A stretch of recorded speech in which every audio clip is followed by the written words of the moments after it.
My name is Daxio, and this is Plugged In News. In today's pin update, we have left-wing activists stealing from Black Lives Matter donations.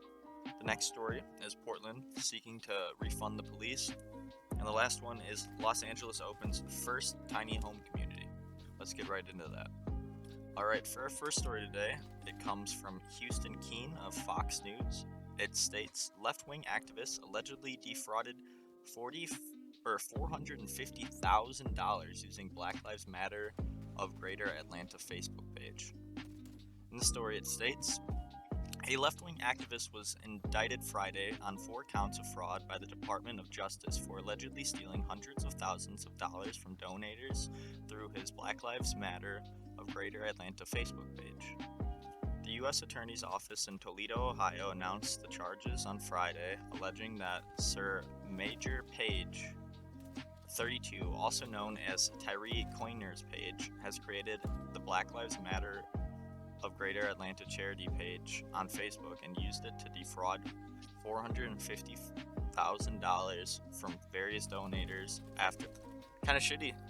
People think they're donating their money to Black Lives Matter to help better the black communities and communities of color, yet this guy right here, the guy who created this page, or this, Facebook page, and his last name was Page, he stole money from these people and didn't give it back to the black community. And that's just what these Black Lives Matter companies do. I mean, so far, I don't think Black Lives Matter, like the whole big organization itself, has really helped out any black communities whatsoever, so here's that. Alright, and for our next story today, this is from the Las Vegas Sun. It reads, it's by Sarah Klein from the Associated Press, and it reads, Portland mayor seeks $2 million for police to stem rampant gun violence. In the story it says, the mayor of Portland, Oregon announced Thursday that he would seek $2 million in one-time funding for police, other agencies, and outreach programs to try to stem rampant gun violence in the city. The move by Mayor Ted Wheeler represents an about-face after city leaders in June voted to cut nearly $16 million from the police budget, reductions that included the elimination of Gun Violence Reduction Unit. The cuts came amid racial justice protests following the police killing of George Floyd in Minneapolis. Oregon's largest city has seen a spike in violence. So far this year, there have been 20 homicides, most the result of shootings. During the same period of 2020, the deadliest year in the city in more than a quarter century, there was one.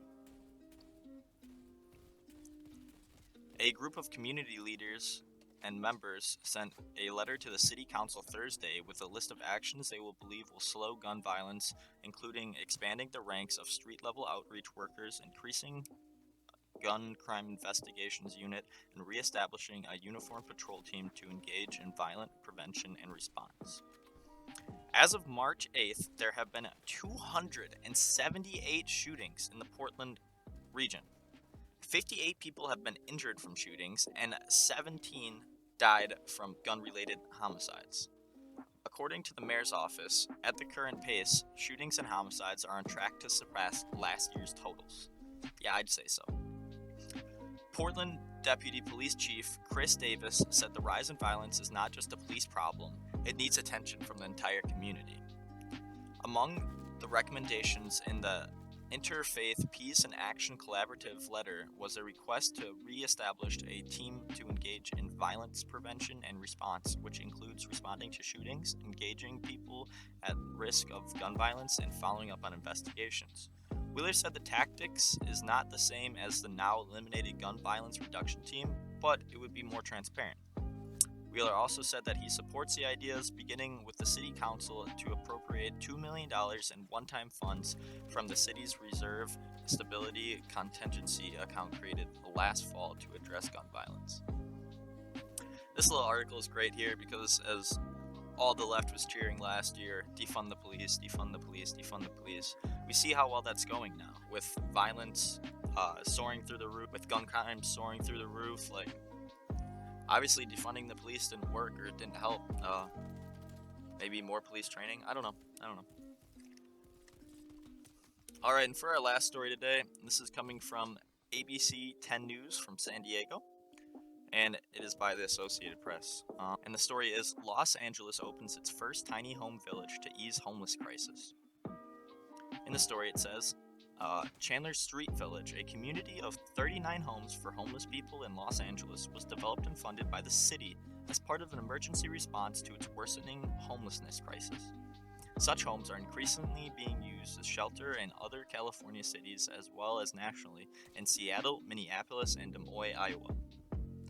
Counselors at Chandler Street provide mental health treatment, legal aid, and assistance with job searches with the hope that there will be a temporary stop as people build new lives. I just threw in this story for the end here. I just thought it was pretty nice, pretty cool what the state of California is doing, or what the city of Los Angeles is doing actually, making tiny homes for the homeless people and having counselors there and stuff to help them search for jobs and get their life back on track. That's really great. That's what we should be worrying about. Alright, and before the end of today's video, here's the heartwarming clip of the day.